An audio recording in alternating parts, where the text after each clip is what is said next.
पार्थ पवार जमीन प्रकरणी हे तर जमीन खाणारं सरकार आहे, हिम्मत असेल तर या व्यवहाराला तत्काळ स्थगिती द्या, असं थेट आव्हान आमदार सतेज पाटील यांनी मुख्यमंत्र्यांना दिलेलं आहे।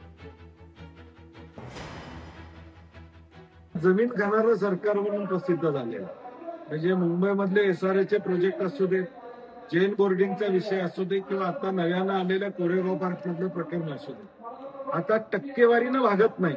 आता डायरेक्ट 100% जमिनी घ्यायच्या आणि त्याचा कर देखील माफ करायचा। म्हणजे एका बाजूला शेतकऱ्याची कर्जमाफी मागताना आर्थिक बेशिस्ता, तुम्ही आर्थिक शिस्त म्हणून प्रवचन करायचं आणि दुसऱ्या बाजूला मात्र इकडं सरकारचं उत्पन्न बुडवायचं काम त्या ठिकाणी होते।